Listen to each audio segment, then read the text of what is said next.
Hello everyone, Hyper here, and welcome to the Retribution Paladin Battle for Azeroth preview. In this video, we'll take a look at all of the spells that were changed, and all of the talents that were changed, removed, or added. And then I will also show you a build for single target and AoE situations, and give you my general impressions of the class. Ret Paladin didn't really see too many changes to base abilities.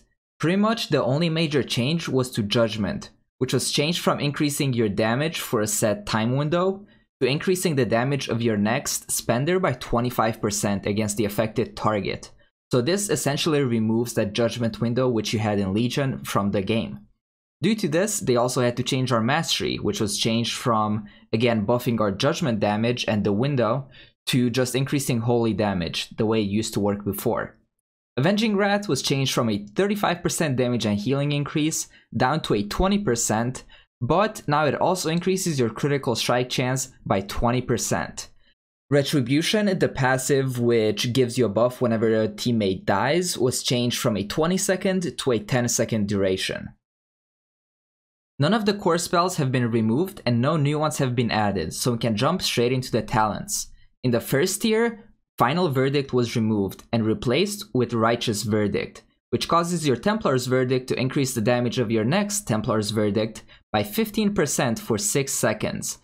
And you can keep this up 100% of the time, so every single one of your Templar's Verdict is essentially buffed by 15%, as long as you manage your rotation correctly. Consecration was moved down to tier 4, and it was replaced by Zeal. And this ability was also reworked to be a passive that makes your next 3 auto attacks after you Judgement to happen faster and deal extra holy damage. Execution Sentence was also reworked to deal holy damage and increase the holy damage taken of your target by 20%. So it works very similar to the Judgement window from Legion, but now it was moved into a talent, so you can opt out of it. In the second tier, we saw the removal of Greater Judgement, and it was replaced by Hammer of Wrath. You're probably familiar with this ability if you played Ret Paladin in previous expansions, and this ability is essentially an execute builder that you use whenever the target is below 20% health, or when you have wings active.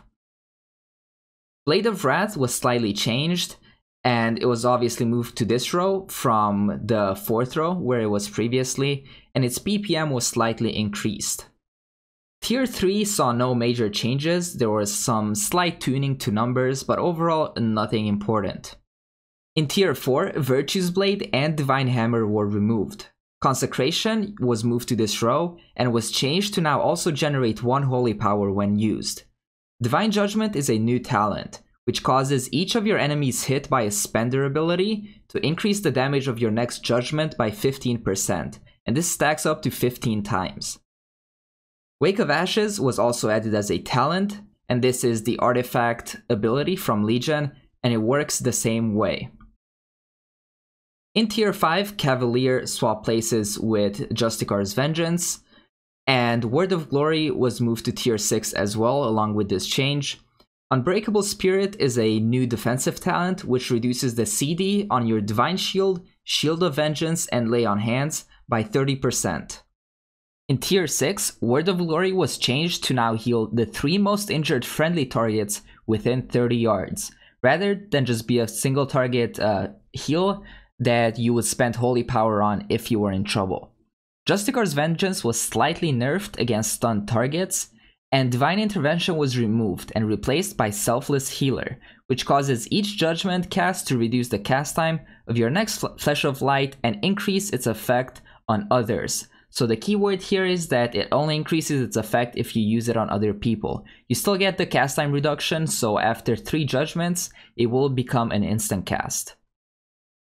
In Tier 7, Crusade was changed from 20-second to 25-second duration, but the maximum stack cap was reduced from 15 to 10 stacks. Holy Wrath was removed and replaced by Inquisition, which consumes up to 3 holy power and increases your damage and haste by 10%. Now that you know what the new talents are, let's take a look at some builds. Here on the screen you see the most commonly used single target build. In the first and second row we take Zeal and Blade of Wrath. This is mostly because Blade of Wrath allows us to use Blade of Justice more often, so we generate more holy power overall. And then in the first row, we take Zeal, because every time we Judgment, it essentially increases our chance to get a reset on our Blade of Justice due to the Blade of Wrath talent. Then in the third row, it doesn't matter too much. Fourth row, Wake of Ashes is really nice for burst damage because it instantly generates 5 holy power. So it increases your damage up front by quite a big margin. Then in the next row, it's a utility row, so it doesn't matter. Same with the second to last row.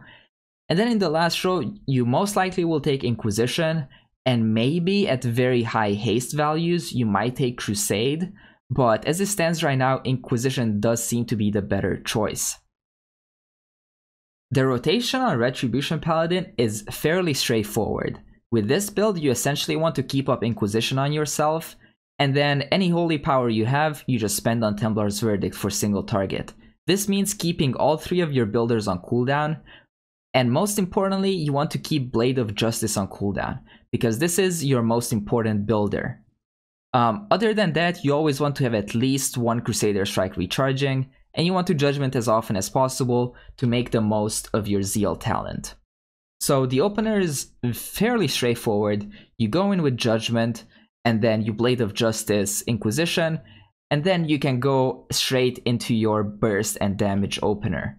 So again, we run in with Judgment, Blade of Justice, Inquisition, and here I actually got a proc, so I'm not going to Wake of Ashes yet.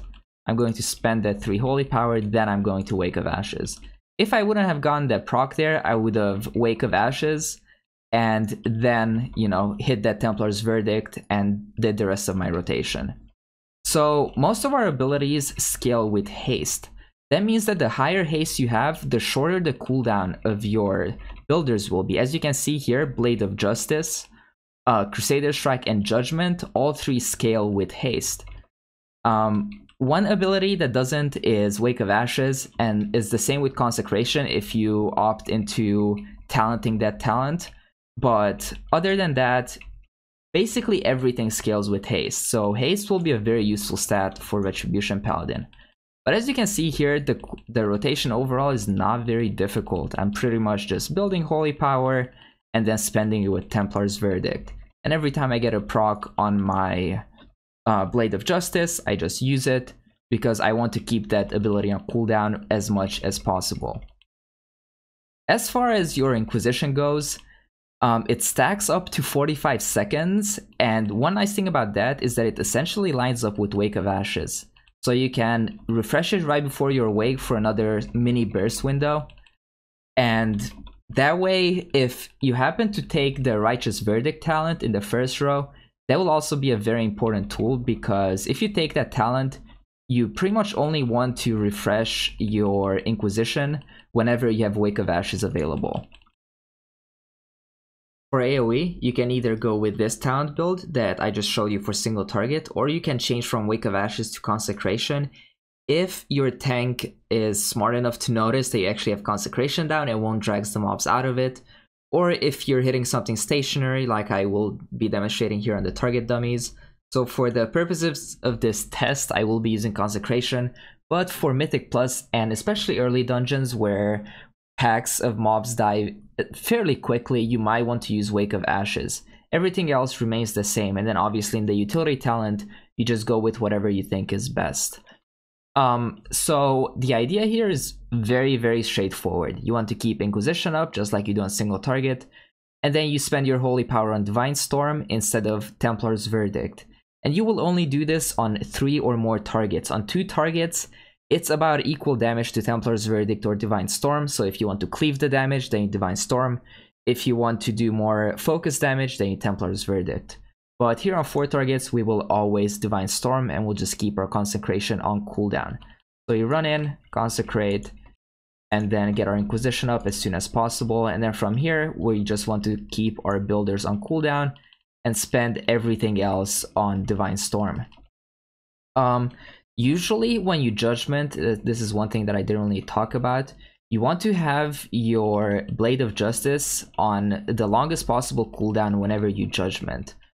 Because if you Judgment when there's still like 1 second on Blade, there's a very high likelihood that you will get a reset on it due to the quick melee swings. But if it happens like right as it's coming off cooldown anyway, then you're essentially just wasting a little bit of the timer on it. So if you always Blade of Justice and then Judgement, that will kind of increase your uptime and grant you more procs overall. But that's just one of those little min-maxing things. So as far as Red Paladin AoE goes, it's fairly boring to do because there's obviously not that much to press. It's essentially doing single target stuff, but instead of spending your Holy Power and Templar's Verdict, you just spend a Divine Storm. One thing that I think could massively improve Red Paladin AoE is change the way Judgement works. Currently, I will demonstrate here, if I Judgement a target, you can see that it has a debuff that increases damage taken from my next Holy Spending or Holy Power Spending ability. If that applied to us as a buff instead of just to one target, that would allow us to do way more damage with Divine Storm overall, and it would increase our AoE damage quite a bit. So that's one change that I'd like to see made to this ability, but other than that, it feels fairly smooth to play. Only issue really is that the numbers aren't there to back it up. And then obviously you want to Avenging Wrath whenever you feel necessary for the extra damage. So what is my overall impression on the Red Paladin? The utility of Retribution Paladin is fairly average. We still have Kings and we have Wisdom, which helps out the tank / the healer. We can bop, so I guess utility is above some of the melee when it comes to helping others. We still have AoE CCs. Our slow is only single target, and our stun is only single target, unless you spec into Blinding Light for the disorient. But utility is pretty much unchanged from Legion. The rotation is fairly smooth, and I assume will become much better whenever we get more haste. But Red Paladin does seem to struggle a little bit on AoE, because there is no interaction between talents and abilities when it comes to AoE. For single target, there's great talents, and if everything is tuned correctly, there will be a variety of builds that you can go with for single target. But for AoE, we don't really see those choices just yet. Next thing to consider is historic context. So Red Paladin has always been a niche pick, and it's been good here and there throughout expansions for specific raid fights or specific bosses. But overall, it's not a meta pick. So if you're a DPS main and your primary concern is raiding, then Red Paladin is maybe not something you want to go with if you're just looking at historic context. And you might say, well, if one class was good in the past, does that mean it will be good now? In certain situations, it actually does, because if you compare Paladin to something like a Rogue or a Warrior, you will immediately be able to tell that Rogue and Warrior has been meta pick for pretty much every raid for the past few expansions, whereas Red Paladin had its moments, but overall not a meta pick. And kind of tying into this, Paladin is also a hybrid class. So this is either a positive or a negative, depending on what you want out of the class. If you want a class to have multiple DPS specs, then this is obviously a negative. If you want to have the flexibility of tanking or healing whenever you want, then this is a positive. So this just comes down to personal preference. Thank you so much for watching the Retribution Paladin preview, and if you have any thoughts on the class, if you got a chance to play it, if you have any ideas for how this spec could be improved, please leave them in the comment section below. Also, if I missed any changes, I'm sorry, and just go ahead and leave those in the comment section, and if there's anything major, I will make sure to pin it. As always, thank you for watching. If you enjoyed the video, please hit the like button and sub to the channel, and I'll see you on the next one.